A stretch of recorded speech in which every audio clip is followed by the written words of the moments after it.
جیسا کہ ہم نے وجہ دین سے پیر ناصر خسرو کی جو بہت ہی حکمت آمیز کچھ ابواب ہمارے سامنے تھے، ان سے ایک کورس شروع کیا تھا. اسی سلسلے میں آج انتخاب از وجہ دین کا جو آخری باب ہے، جس میں رسول علیہ السلام اور ان کی آل پر صلوات کے بارے میں پیر صاحب نے بیان فرمایا ہے، وہ ہم ذرا دیکھیں گے. پیر صاحب کے اس بیان کو میں نے ہمارے استاد محترم کے صلوات کے بارے میں جو 2 آرٹیکلز ہیں ان کے ساتھ ملا کر ایک مکمل ویو پیش کرنے کی کوشش کی ہے. اس کے باوجود اس کے کچھ آسپیکٹس ہیں جن میں ہم ڈیٹیل سے تو نہیں جا سکیں گے. بہرحال سب سے پہلے وجہ دین کے اندر پیر ناصر خسرو قرآن کی اس آیت کو بیان فرماتے ہیں کہ خدا اور اس کے فرشتے رسول پر درود بھیجتے ہیں، تو اے ایمان والو تم بھی ان پر درود پڑھو اور سلام کرو جیسا کہ سلام کرنے کا حق ہے. اب پیر اس آیت کو سامنے لا کر سوال کرتے ہیں کہ جب خدا کی طرف سے رسول پر درود بھیجا گیا، اس کا مطلب رحمت بھیجی گئی. جب فرشتے کی طرف سے درود بھیجا گیا تو دعا بھیجی گئی. لیکن مومنین رسول یا ائمہ پر درود کس طرح بھیجتے ہیں یا درود کس طرح پڑھتے ہیں؟ کیا خدا نے یہ فرمایا کہ اے ایمان والو میں اور فرشتے رسول پر رحمت بھیجتے ہیں اور تم بھی ان پر رحمت بھیجو؟ کیا ہم وہی کام کرتے ہیں جو کہ خدا اور اس کے فرشتے کر رہے ہیں، یا اس کے اندر کوئی اور معنی ہے؟ اس کے لیے ہم دیکھتے ہیں کہ عام طور پر ہم صلوات کا ترجمہ اس طرح سے کرتے ہیں کہ اے خدا محمد اور اس کی آل پر صلوات بھیج، رحمت بھیج. اب چونکہ لفظ صلوات کا ایک ترجمہ رحمت بھی ہے، کوئی یہ نہیں کہہ سکے گا کہ یہ ترجمہ غلط ہے. لیکن جب مومنین پڑھتے ہیں کہ اے خدا محمد اور اس کی آل پر صلوات بھیج، تو وہ یہ کام خدا سے کرنے کے لیے کہہ رہے ہیں.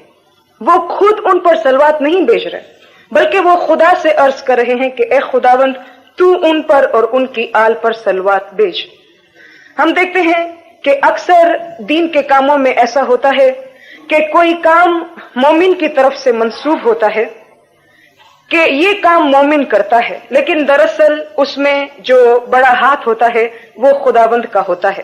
مثال کے طور پر شروع کے اندر اسلامی تعلیمات میں ہم دیکھتے ہیں رسول نے کہا کہ نماز قائم کرو، یہ کام کرو تو تم کو اس کا ثواب اس طرح سے ملے گا. تو ہم دیکھتے ہیں کہ جو کام خدا نے مومنین کو کرنے کے لیے کہا کہ اس کا ثواب تم کو یہ ملے گا، تو مومن یہ سمجھ کے کام کرتا ہے کہ یہ کام کر کے گویا خداوند پہ کوئی احسان ہوا ہے. لیکن رفتہ رفتہ اس کو اندازہ ہوتا ہے کہ یہ احسان اس کی اپنی ذات پہ ہے. اس کی ایک چھوٹی سی مثال ہم اس طرح سے دے سکتے ہیں کہ ایک چھوٹا بچہ جب اسکول پڑھنے کے لیے داخل ہوتا ہے تو ممکن ہے کہ شروع میں اس کو شوق نہ ہو. آپ اسے کہیں گے کہ آپ اسکول جائیں تو آپ کو ٹافی ملے گی، کوئی اچھی چیز ملے گی، کوئی انعام ملے گا، تو بچہ یہ سمجھ کر کہ ٹھیک ہے اسکول جا کر ماں باپ کی بات مان کر وہ ان پر کوئی احسان کر رہا ہے، اسکول جاتا ہے. لیکن کچھ عرصے کے بعد جب اس کا شعور ڈیولپ ہوتا ہے، جب اس کی سمجھ بڑھتی ہے، تو اس کو اندازہ ہوتا ہے کہ علم کی جو دولت وہ پا رہا ہے اس سے وہ اپنے والدین پر نہیں بلکہ خود اپنی ذات پر احسان کر رہا ہے.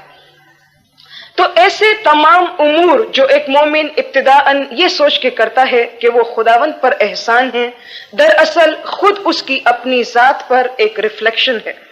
اگر ہم صلوات کا جو عام ترجمہ کرتے ہیں کہ اے خدا محمد اور اس کی آل پر رحمت بھیج، تو ہماری یہ دعا خود ہمارے لیے ایک ریفلیکشن ہے، ایک عکس ہے کہ وہ رحمت ان سے ہوتی ہوئی ہم پر آتی ہے.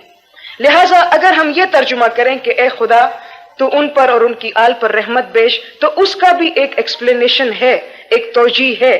لیکن پیر صاحب کا سوال ہے کہ کیا بندے اس اعتبار سے صلوات بھیجتے ہیں جس طرح خدا بھیجتا ہے، جس طرح فرشتے بھیجتے ہیں؟ پیر فرماتے ہیں کہ کیا خدا یہ کہہ رہا ہے کہ اے ایمان والو میں بھی رحمت بھیجتا ہوں، فرشتے بھی رحمت بھیجتے ہیں اور تم بھی رحمت بھیجو؟ لیکن پھر پیر بیان فرماتے ہیں کہ جب ہم صلوات پڑھتے ہیں تو ہم یہ نہیں کہتے کہ ہم ان پر رحمت بھیجتے ہیں، ہم کہتے ہیں اے اللہ